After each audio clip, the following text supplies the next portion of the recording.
ಎಲ್ರಿಗೂ ನಮಸ್ಕಾರ. ಎಲ್ಲರೂ ಹೇಗಿದ್ದೀರಾ? ಎಲ್ಲರೂ ರಾಯರ ಕೃಪೆಯಿಂದ ಚೆನ್ನಾಗಿದ್ದೀರಾ ಅಂತ ನಾನು ಭಾವಿಸ್ತೀನಿ. ರಾಯರು ನಿಮ್ಮೆಲ್ರಿಗೂ ಸುಖ, ಶಾಂತಿ, ನೆಮ್ಮದಿ, ಆಯುಸ್ಸು, ಆರೋಗ್ಯ, ಭಾಗ್ಯ ಕೊಟ್ಟು ಕಾಪಾಡಲಿ ಅಂತ ನಾನು ಕೇಳ್ಕೊತೀನಿ. ಇವತ್ತು ಗುರುವಾರ ರಾಯರು ಪೂಜೆ ಮಾಡಿಕೊಂಡೆ. ಬೇಗನೆ ಪೂಜೆ ಆಯಿತು. ಇವತ್ತು ಗುರುವಾರ ರಾಯರು ಪೂಜೆ ಮಾಡಬೇಕು ಅಂದರೆ ಅದೆಷ್ಟು ಖುಷಿ ಆಗುತ್ತೋ, ಅದೆಷ್ಟು ಸಂಭ್ರಮದಿಂದ ಮಾಡ್ತೀನೋ ಗೊತ್ತಿಲ್ಲ. ರಾತ್ರಿ ಎಲ್ಲ ನಿದ್ದೆನೇ ಬರೋದಿಲ್ಲ. ನನ್ನ ತಂದೆ ವಾರ ಮಾಡಬೇಕಪ್ಪ, ಎಷ್ಟೊತ್ತಿಗೆ ಬೆಳಗಿನ ಜಾವ ಆಗುತ್ತೋ ಬೇಗ ಎದ್ದೊಳ್ತೀನೋ, ರಾಯರು ವಾರ ಮಾಡಬೇಕು, ನನ್ನ ತಂದೆ ದರ್ಶನ ನಾನು ಯಾವಾಗ ಮಾಡ್ತೀನೋ ಮಠಕ್ಕೆ ಹೋಗಿ ಅಂತ ಅಷ್ಟು ಹಾತೊರಿತಿರ್ತೀನಿ. ಇವತ್ತು ತುಂಬ ಚೆನ್ನಾಗಿ ಪೂಜೆ ಆಯಿತು. ಆದರೂ ಬೇಗನೆ ಪೂಜೆ ಆಯಿತು. 4:15ಗೆಲ್ಲ ಪೂಜೆ ಮುಗಿಸ್ದೆ. ಮತ್ತು ನಾನು ಮಾಮೂಲಿ ಧನುರ್ಮಾಸ ಮಾಡೋಕ್ಕೆ ಹೋಗ್ತೀನಲ್ಲ, ಅಲ್ಲೂ ಸಹ ಮುಗಿಸ್ಕೊಂಡು 5:30ಗೆ ಮನೆಗೆ ಬಂದೆ. ನಂತರ 5:30ಗೆ ನಾನು ಮಠಕ್ಕೆ ಹೋಗಿದ್ದಂಥದ್ದು. ಅಂದರೆ ಇವತ್ತು ನಾನು ಹೊನ್ನವ ಮಠಕ್ಕೆ ಹೋಗಿದ್ದೆ. ನನಗೇನ್ಕೋ ಗೊತ್ತಿಲ್ಲ, ಇವತ್ತು ಹೋಗಬೇಕು ಅಂತ ಅನ್ನಿಸ್ತು. ಯಾಕೆ ಅಂತಂದರೆ ಹೋದ ವಾರ ನಾನು ಇಲ್ಲಿ ನಮ್ಮನೆ ಹತ್ರ ಇರೋ ಮಠಕ್ಕೆ ಹೋಗಿದ್ದೆ. ಆಚೆ ವಾರ ಮಿನಿ ಮಂತ್ರಾಲಯಕ್ಕೆ ಹೋಗಿದ್ದೆ. ಅಕ್ಕಿ ಬೆಲ್ಲ ತೊಗೊಂಡೋಗಿ ಕೊಟ್ಟಿದ್ನಲ್ಲ, ಹಂಗಾಗಿ ಈ ವಾರ ಬೆಳಗಿನ ಜಾವ ನನಗೆ ಆಗ ಅನ್ನಿಸ್ತು, ರಾತ್ರಿ ಇಲ್ಲ ಹೋಗೋದು ಬೇಡ. ಏಕೆ ಹೋಗೋದು ಬೇಡ ಅಂದ್ಕೊಂಡೆ ಅಂತಂದರೆ, ನಮ್ಮ ಮನೆಯವರು ಕೆಲಸದ ಮೇಲೆ ಹೊರಗಡೆ ಹೋಗಿದ್ದಾರೆ. ಅಂದರೆ 15 ದಿವಸ ಆಯಿತು ಹೋಗಿ. ಅವರು ಏನಾದರೂ ಕೆಲಸ ಬತ್ತು ಅಂತಂದರೆ ವಾರ 15,000 ಹೊರಟು ಬಿಡ್ತಾರೆ. ಹಂಗಾಗಿ ಮನೆ ಹತ್ರನೂ ನೋಡಿಕೊಂಡು ಮಕ್ಕಳನ್ನು ಸ್ಕೂಲಿಗೆ ಕಳಿಸ್ಕೊಂಡು ನಾನು ಅಷ್ಟೊತ್ತಿಗೆ ಅಲ್ಲಿಗೆ ಹೋಗಿ ಬಂದು ಮನೆಗೆ ಬಂದು ತಿರ್ಗಾ ಮಕ್ಕಳನ್ನ ಸ್ಕೂಲಿಗೆ ಕಳಿಸಿ ನಾನು ಕೆಲ್ಸಕ್ಕೆ ಹೋಗೋದು ತುಂಬ ಅಂದರೆ ತುಂಬ ಲೇಟಾಗುತ್ತೆ. ಏಕೆಂತಂದರೆ ಕೆಲಸಗಳು ಜಾಸ್ತಿ ಇರುತ್ತೆ ನನಗೆ. ಇಷ್ಟನ್ನೆಲ್ಲ 8:30 ಅಷ್ಟೊತ್ತಿಗೆ ಮಾಡೋಕ್ಕಾಗೋದಿಲ್ಲ ಅಂದ್ಬಿಟ್ಟು ಇಲ್ಲ ಹೋಗೋದು ಬೇಡ, ಇವತ್ತು ಮನೆ ಹತ್ರ ಇರೋ ಮಠಕ್ಕೆ ಹೋಗೋಣ ಮಕ್ಕಳನ್ನೆಲ್ಲ ಕರ್ಕೊಂಡು ಅಂತ ಅಂದ್ಕೊಂಡೆ. ಏನೋ ಗೊತ್ತಿಲ್ಲ, ಬೆಳಿಗ್ಗೆ ಎದ್ದೆ. ನಾನು 3 ಗಂಟೆಗೆ ಮಾಮೂಲಿ ಹೇಗೆ ಹೇಳ್ತೀನೋ ಹಾಗೆ ಎದ್ದೆ. ಎದ್ದೊಳ್ಬೇಕಾದ್ರೆ ಇಲ್ಲ, ಇವತ್ತು ಹೊನ್ನವ ಮಠಕ್ಕೆ ಹೋಗ್ಬೇಕು, ಇವತ್ತು ನನ್ನ ತಂದೆ ನೋಡಬೇಕು, ನಾನು ದರ್ಶನ ಮಾಡಬೇಕು ಅಂತ ಅನ್ನಿಸ್ತು ನನಗೆ. ಹಾಗಾಗಿ ಬೇಗ ಎಲ್ಲ ಕೆಲಸನೂ ಆಯಿತು. ಅದು ಹೇಗಾಯಿತು ಏನು ಅನ್ನೋದೇ ಗೊತ್ತಿಲ್ಲ ನನಗೆ. ಮುಗಿಸಿ ನಾನಿಲ್ಲಿ ಮನೇನ 5:30ಗೆ ಬಿಟ್ಟೆ ಹೋಗಿದ್ದಂಥದ್ದು. ಹೊನ್ನವ ಮಠಕ್ಕೆ ಹೋಗಿ ಅಲ್ಲಿ ನನ್ನ ತಂದೆಗೆ ದರ್ಶನ ಮಾಡ್ಕೊಂಡು ಬಂದೆ. ಯಾಕೆ ಅಂತಂದರೆ ಅಲ್ಲಿ ದೀಪ ಬೆಳಗೋಕ್ಕಾಗೋದಿಲ್ಲ. ದೀಪ ಬೆಳಗಬೇಕು ಅಂತಂದರೆ ನಾನು 10-11 ಗಂಟೆ ಆದರೂ ಬರೋಕ್ಕಾಗೋದಿಲ್ಲ. ದೀಪದ ಲೈನು ಅಷ್ಟು ಉದ್ದ ನಿಂತಿತ್ತು. ಟಿಕೆಟ್ಗೂ ಅಷ್ಟು ಉದ್ದ ನಿಂತಿತ್ತು, ಮತ್ತು ಆ ದೀಪ ತೊಗೊಳೋದಕ್ಕೂ ಅಷ್ಟೇ ಅಷ್ಟು ಉದ್ದ ನಿಂತಿತ್ತು. ನನಗೆ ಇಷ್ಟೊಂದು ಎಲ್ಲ ಜವಾಬ್ದಾರಿ ಇದೆ. ಇದನ್ನೆಲ್ಲ ಮುಗಿಸ್ಕೊಂಡು ನಾನು ದೀಪ ಬೆಳಗೋಕ್ಕಾಗೋದಿಲ್ಲ. ತಂದೆ ಇನ್ನೊಂದು ದಿವಸ ನಾನು ಬಂದು ಅಲ್ಲಿ ಮನೆ ಹತ್ರ ಇರೋ ಮಠದ ತವ ನಾನು ದೀಪ ಬೆಳಗ್ತೀನಿ ಅಂದ್ಬಿಟ್ಟು ಇಲ್ಲಿ 9 ಸುತ್ತು ಪ್ರದಕ್ಷಿಣೆ ಹಾಕ್ಬಿಟ್ಟು ನನ್ನ ತಂದೆ ಮುಂದೆ ಒಂದು 5 ನಿಮಿಷ ನಿಂತ್ಕೊಂಡು ತಂದೆ ಮುಖ ನೋಡಿ, ಎಲ್ಲರೂ ಕಷ್ಟಪಡ್ತಿದ್ದಾರೆ ಭಗವಂತ, ಎಲ್ಲರೂ ಕಷ್ಟನೂ ನೀನು ದೂರ ಮಾಡಬೇಕು ತಂದೆ. ನೀನು ನಂಬಿ ಎಷ್ಟೆಷ್ಟು ದೂರದಿಂದ ಬರ್ತಿದ್ದಾರೆ. ಅವ್ರ ಕೆಲಸ ಕಾರ್ಯನೆಲ್ಲ ಬಿಟ್ಟು ಬೆಳಗಿನ ಜಾವ ತುಂಬ ಅಂದರೆ ತುಂಬ ಚಳಿ ಇರುತ್ತೆ, ಅಂಥದ್ರಲ್ಲೂ ನೈಟೆಲ್ಲ ಜರ್ನಿ ಮಾಡಿಕೊಂಡು ಬರ್ತಾರಪ್ಪ. ನೀನು ಮುಂದೆ ನಿಂತ್ಕೊಂಡು ದೀಪ ಬೆಳಗಿದ್ರೆ ಅವ್ರ ಕಷ್ಟ ಎಲ್ಲ ದೂರ ಆಗುತ್ತೆ ಅಂತ ಬಂದು ನಿಂತ್ಕೊಂಡು ದೀಪ ಬೆಳಗ್ತಾರೆ, ಪ್ರದಕ್ಷಿಣೆ ಹಾಕ್ತಾರೆ, ಕಣ್ಣಲ್ಲಿ ನೀರು ಹಾಕ್ತಾರೆ ಹತ್ಕೊಂಡು ನಿನ್ನ ಮುಂದೆ ಅಲ್ವಾ. ನೀನು ಎಲ್ಲರ ಕಷ್ಟ ದೂರ ಮಾಡೇ ಮಾಡ್ತೀಯ ನೀನು. ನನ್ನ ನಂಬಿಕೆಯಲ್ಲಿ ಎಲ್ಲರೂ ನಾವಿದೆಲ್ಲ ಮಾಡ್ತಾಯಿದ್ದೀವಿ ಭಗವಂತ. ಏಕೆ ಅಂತಂದರೆ ನಾನೊಂದು ರೀತಿ ಕಷ್ಟಪಟ್ಟರೆ ಬೇರೆಯವರು ಒಂದು ರೀತಿ ಕಷ್ಟಪಡ್ತಿದ್ದಾರೆ. ನನಗೆ ಒಂದೊಂದು ನಿಮಿಷನೂ ತುಂಬ ಇಂಪಾರ್ಟೆಂಟ್ ಆಗಿದೆ ನನಗೆ. ಏಕೆ ಅಂತಂದರೆ 3 ಗಂಟೆಗೆ ಎದ್ದರೆ ನಾನು ಹೊನ್ನವ ಮಠಕ್ಕೆ ಹೋಗಿ ಬರೋದು, ಮಕ್ಳನ್ನ ಸ್ಕೂಲಿಗೆ ಬಿಡೋಷ್ಟೊತ್ತಿಗೆ, ನಾನು ಕೆಲ್ಸಕ್ಕೆ ಹೋಗೋಷ್ಟೊತ್ತಿಗೆ ಅಂತಂದರೆ ತುಂಬಾ ಇದಾಗುತ್ತೆ. ಏಕೆ ಅಂತಂದರೆ ನಮ್ಮ ಮನೆಯವರಿದ್ದರೆ ಸ್ವಲ್ಪ ನನಗೆ ಹೆಲ್ಪ್ ಮಾಡ್ತಾರೆ. ಏನರಲ್ಲಿ ಹೆಲ್ಪ್ ಮಾಡ್ತಾರೆ ಅಂತಂದರೆ ಮಕ್ಳನ್ನ ಕರ್ಕೊಂಡೋಗಿ ಸ್ಕೂಲಿಗೆ ಬಿಡೋದು ನನಗೆ ಹೆಲ್ಪ್ ಮಾಡ್ತಾರೆ. ಅಷ್ಟು ಮಾಡಿದ್ರೆ ಸಾಕು ನನಗೆ. ಅದು ಕೆಲಸ ನಾನೇ ಮಾಡಬೇಕು ಅಂತಂದರೆ ತುಂಬಾ ರಿಸ್ಕ್ ಆಗುತ್ತೆ ಅಲ್ವಾ. ನಾನು ಆ ಬಸ್ ಸ್ಟಾಪಲ್ಲಿ ಬಸ್ ಇಳಿದು ಅಲ್ಲಿಂದ ಮನೆಗೆ ಬಂದು ಮತ್ತು ಮಕ್ಕಳಿಗೆ ಯೂನಿಫಾರ್ಮ್ ಎಲ್ಲ ಹಾಕ್ಕೊಂಡು ಅವ್ರಿಗೆ ಡಬ್ಬಿ ಕಟ್ಟಿ ತಿರ್ಗಾ ಅವ್ರನ್ನ ಕರ್ಕೊಂಡೋಗಿ ನಾನು ಸ್ಕೂಲಿಗೆ ಬಿಟ್ಟು ಮತ್ತೆ ನಾನು ಕೆಲ್ಸಕ್ಕೆ ಹೋಗೋದು ಅಂದರೆ ತುಂಬ ಕಷ್ಟವೂ ಆಗುತ್ತೆ, ಟೈಮು ಆಗುತ್ತೆ. ಆದರೆ ಅದನ್ನೆಲ್ಲ ನಾನು ತೊರೆದು ನನ್ನ ತಂದೆ ಮುಖ ನೋಡಲೇಬೇಕು, ನನ್ನ ತಂದೆ ದರ್ಶನ ಮಾಡಲೇಬೇಕು. ಅದೆಷ್ಟು ಕಷ್ಟ ಆಗುತ್ತೋ ಆಗಲಿ, ನನ್ನ ತಂದೆ ನೋಡೋದಕ್ಕೆ ತಾನೇ ನನಗೆ ಕಷ್ಟ ಆಗ್ತಿರೋದು. ಆಗಲಿ, ನನ್ನ ತಂದೆ ಇದ್ದಾರೆ ನನ್ನ ಜೊತೇಲಿ. ರಾಯರೇ ನೀವಿದ್ದೀರ ನನ್ನ ಜೊತೇಲಿ. ನಾನು ಕೆಲ್ಸಕ್ಕೆ ಹೋಗೋಷ್ಟೊತ್ತಿಗೆ, ಮಕ್ಕಳು ಸ್ಕೂಲ್ಗೆ ಹೋಗೋಷ್ಟೊತ್ತಿಗೆ ನಾನು ಬರಬೇಕು, ಇಲ್ಲಿಗೆ ಮನೆಗೆ ಬರಬೇಕು. ಬಂದಿದ ನಂತರ ಮಕ್ಕಳನ್ನ ಸ್ಕೂಲಿಗೆ ಕಳಿಸ್ಬೇಕು ನಾನು. ಆ ರೀತಿ ನನಗೆ ಅನುಗ್ರಹ ಮಾಡಿ ತಂದೆ. ನನಗೆ ಕಷ್ಟ ಆಯಿತು, ನನಗೆ ಹೋಗೋ ದಾರಿಲಿ ತೊಂದರೆ ಆಯಿತು, ಅದು ಇದು ಅಂತ ಏನೂ ಆಗಬಾರ್ದು ನನಗೆ. ಏಕೆಂದರೆ ನೀವು ನನ್ನ ಜೊತೇಲಿದ್ದೀರ, ನಾನು ಸಂಪೂರ್ಣವಾಗಿ ನಿಮ್ಮನ್ನು ನಂಬಿದ್ದೀನಿ ಅಂತ ಈ ರೀತಿ ನಾನು ಒಂದು ಕೋರಿಕೆನ ಕೇಳಿಕೊಂಡು ನಾನು ಹೊರಟೆ.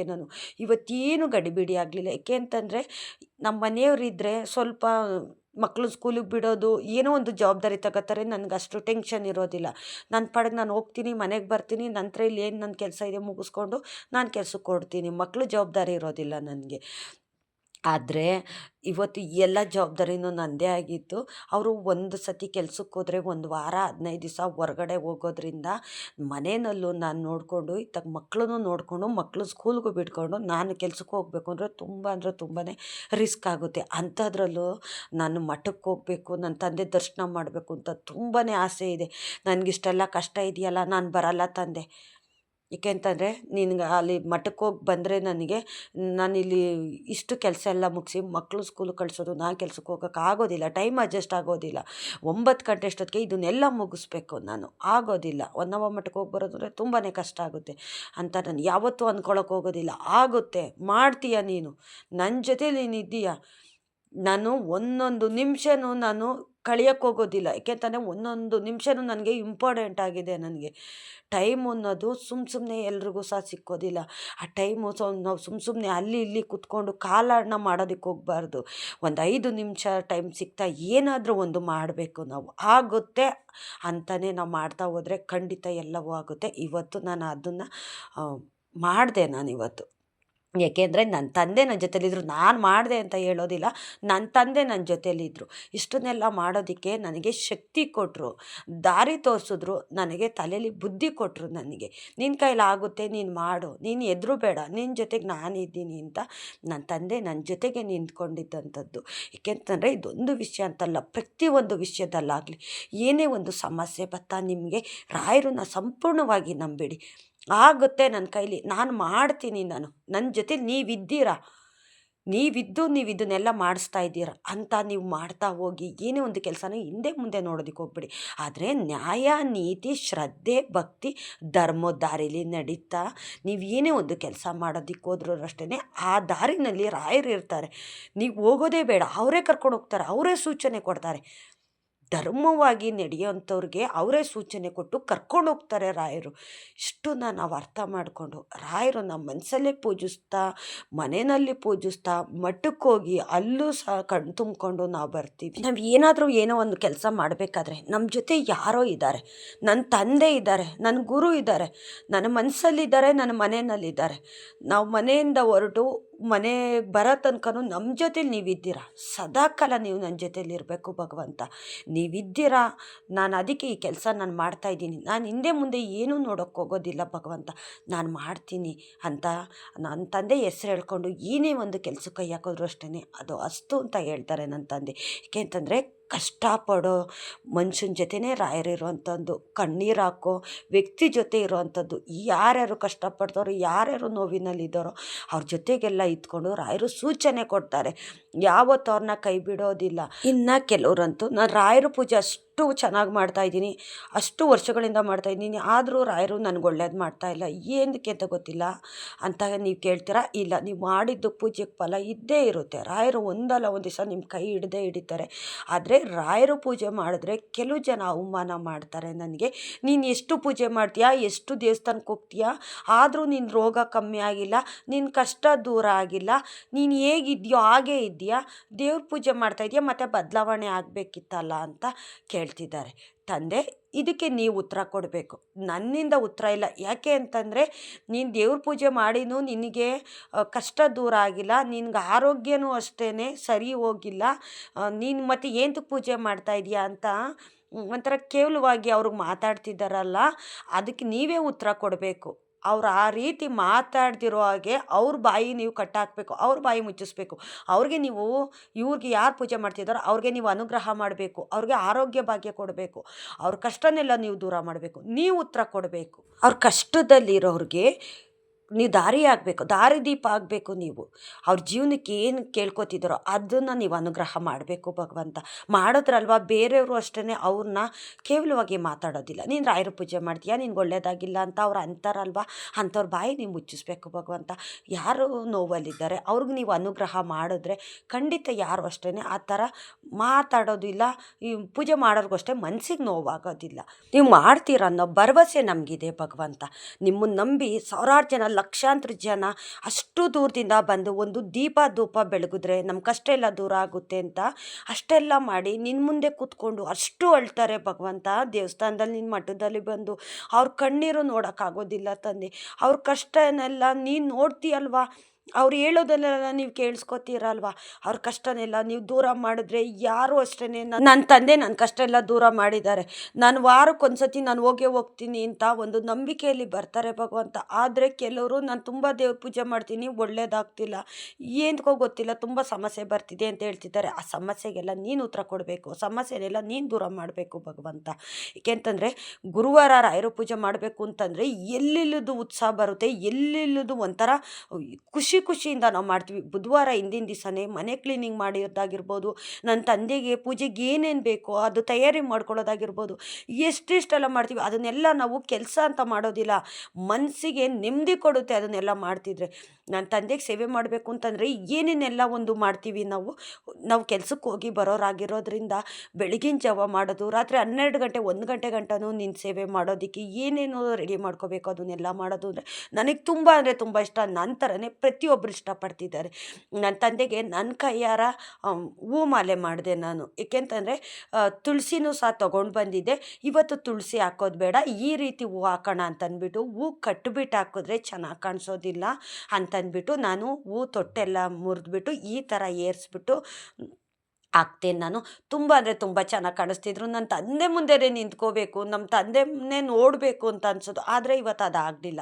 ಏಕೆಂತಂದರೆ ನಾನು ಇಲ್ಲಿ ಕುತ್ಕೊಂಡ್ಬಿಟ್ರೆ ಧನುರ್ಮಾಸ ಮಾಡಬೇಕಲ್ವ, ಅಶ್ವತ್ಥ ಕಟ್ಟೆ ಹತ್ರ ಹೋಗಬೇಕು, ಅಲ್ಲಿ ಪೂಜೆ ಮಾಡಬೇಕು, ನಂತರ ಮಠಕ್ಕೆ ಹೋಗಬೇಕು, ನನ್ನ ತಂದೆ ನೋಡಬೇಕು. ಇವತ್ತು ಹೊನ್ನವ ಮಠಕ್ಕೆ ಹೋಗಿ ನನ್ನ ತಂದೆ ನೋಡಬೇಕು ಅಂತಂದ್ಬಿಟ್ಟು ಇವತ್ತು ನನ್ನ ತಂದೆ ಮುಂದೆ ಕುತ್ಕೊಳ್ಳೋದಕ್ಕಾಗಲಿಲ್ಲ. ನನ್ನ ತಂದೆ ತುಂಬ ಚೆನ್ನಾಗಿ ಮುದ್ದಾಗಿ ಕಾಣಿಸ್ತಿದ್ರು.